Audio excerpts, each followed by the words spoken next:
வாகன பெர்மிட் விவகாரத்தால் ராஜஸ்தானில் சிக்கி தவித்த புதுச்சேரியைச் சேர்ந்த 50க்கும் மேற்பட்ட பெண்கள் பத்திரமாக மீட்கப்பட்டனர். புதுச்சேரி, லாஸ்பேட்டை, கோவிந்தா சாலை உள்ளிட்ட பகுதிகளைச் சேர்ந்த 50க்கும் மேற்பட்ட பெண்கள் காசி யாத்திரை சென்றனர். புதுச்சேரி முதல் டெல்லி வரை அனைத்து மாநிலங்களுக்கும் பெர்மிட் எடுத்த நிலையில் ராஜஸ்தான் மாநிலம் டோல்பூர் பகுதியில் வாகன சாவடியை கடந்தபோது பெர்மிட் இல்லை என கூறி பேருந்தை பிடித்து வைத்து அதில் பயணம் செய்தவர்களை ஒரு அலுவலகத்திற்குள் பூட்டி வைத்தனர். இதுகுறித்து புதுச்சேரி முதல்வர் ரங்கசாமி தங்களுக்கு உதவி செய்ய வேண்டும் என்று பாதிக்கப்பட்ட பெண்கள் வேண்டுகோள் விடுத்திருந்தனர். பாண்டிச்சேரியில காசு ஏற்ற வந்தோம். எங்களை இந்த மாதிரி யாராவது நாங்கள் வழி வரும்போது எங்களை வழி மடக்கி ஆர்டி ஆஃபீஸில் என்ன கேட்டாங்க. சரி இப்போ கேட்குறாங்களா பணம், நம்ம எப்பயும் ஆர்டி ஆஃபீஸில் கட்டுற மாதிரி கட்டுறதுக்கு வந்தோம்.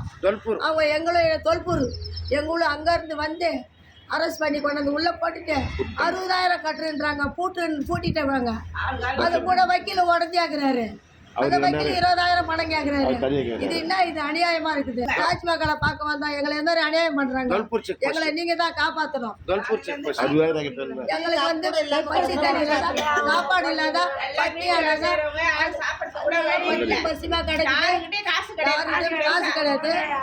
இதுகுறித்த வீடியோ சமூக வலைதளங்களில் வைரலானதைத் தொடர்ந்து புதுச்சேரி மாவட்ட ஆட்சியர் குலோத்துங்கன் ராஜஸ்தான் மாவட்ட நிர்வாகத்திடம் தொடர்பு கொண்ட நிலையில் சுற்றுலா பயணிகள் அனைவரும் அங்கிருந்து விடுவிக்கப்பட்டனர். இதற்காக மாவட்ட ஆட்சியர் மற்றும் புதுச்சேரி முதல்வருக்கு சுற்றுலா பயணிகள் நன்றி தெரிவித்துக் கொண்டனர்.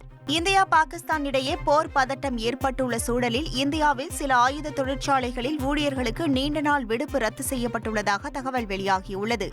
2 நாட்களுக்கு மேல் ஊழியர்களுக்கு விடுப்பு கிடையாது என அறிவுறுத்தப்பட்டுள்ளதாகவும் கூறப்படுகிறது. மேற்கு வங்கத்தில் உள்ள கண்ணன் ஷெல் தொழிற்சாலை, ஒடிசாவின் பாலாங்கீரில் உள்ள பாட்மால் ஆயுத தொழிற்சாலையில் இந்த அறிவுரை வழங்கப்பட்டுள்ளதாக கூறப்படுகிறது.